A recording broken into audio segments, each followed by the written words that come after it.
हरे कृष्णा। वर्ण संकर के ऊपर इस वीडियो बनाने के लिए चाह रहा हूँ। किसको वर्ण संकर कहता है, कौन सा वर्ण संकर भगवत गीता में चर्चा किया गया, और साधारण लोग वर्ण संकर हिसाब से किसको क्या मानते हैं।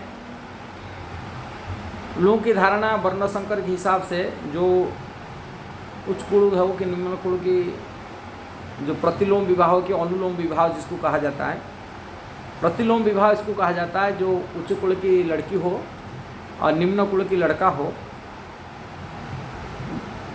उच्च वर्ण की लड़की और निम्न वर्ण की लड़का हो, उसको प्रतिलोम विवाह कहा जाता है। दोनों वर्ण अलग हो गया कि उच्च कुल की लड़का हो और लड़की हो गया निम्न कुल की, उनको अनुलोम विवाह कहा जाता है।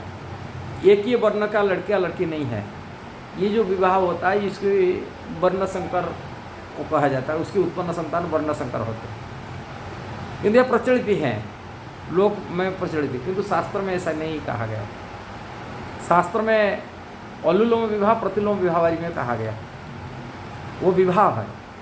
वर्ण संकर जैसे भगवत गीता हिसाब से अब देखा जाएगा, वर्ण संकर के वास्तविक अर्थ है जो अवैध रूप में संतान उत्पत्ति होता है। अवैध विधि नहीं है, शास्त्र में विवाहित नहीं है। जैसे अर्जुन कहा रे, ये संतान क्षेत्रीय कुल जो नाश हो जाता है, क्षेत्र को रखने वाला पुलिस डिपार्टमेंट नष्ट हो जाएगा और उनको बचाने क्षेत्रों को रखने वाला कोई नहीं होगा, पुणे व्यभिचार पैदा हो जाएगा।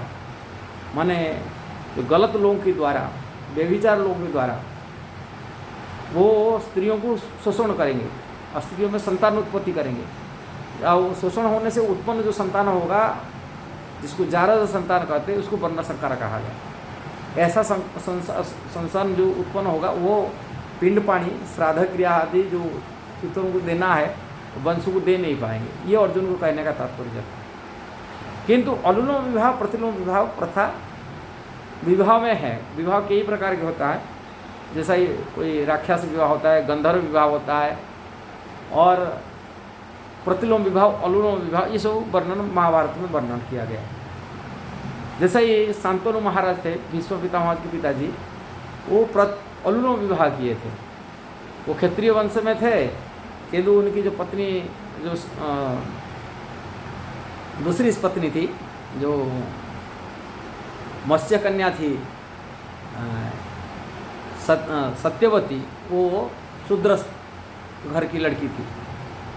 इसको अनुलोम विवाह कहा जाता है। और उनके द्वारा जो वंश चला वो तो वर्ण संकर नहीं कहेंगे तो उनको पिंड पानी नहीं देंगे ना, क्या ये नहीं कहा जाएगा। दूसरी जजाति महाराज थे, क्षेत्रीय कुल के थे, और उनकी पत्नी देवजानी वो ब्राह्मण कुल की थी। उनकी जो शादी में प्रतिलोम विवाह था कि उनके द्वारा उत्पन्न जो संतान चला आगे उनको पिंड पानी नहीं देंगे, श्राद्ध क्रिया। यहाँ वरना इसलिए प्रतिलोम अनुलोम विवाह ऐसा जो वैवाहिक के रूप में जो संतान उत्पत्ति होता है से प्रतिलोम विवाह, उसको वर्ण संकर उनको कहा नहीं जाता। भगवद गीता के हिसाब से वर्ण संकर उनको कहा जाता है जो व्यभिचार से संतान उत्पत्ति होता है अवैध रूप में, जो शास्त्र विवाह नहीं, बिना विवाह से अवैध रूप में संतान उत्पत्ति को वर्ण संकर वहाँ कहा गया। जिससे संतान उत्पन्न होने वाला संतान आमन पितरों की जल माने जलदान हरिका तर्पण आदि श्राद्ध क्रिया आदि नहीं कर सकते, ये कहा गया। लोगों के मन में डाउट था, इसलिए थोड़ा प्रश्न था, मैं इसे बता दिया। यदि वीडियो सही लगा जरूर इसको शेयर करना, सब्सक्राइब करना, लाइक कमेंट देना। हरे कृष्णा।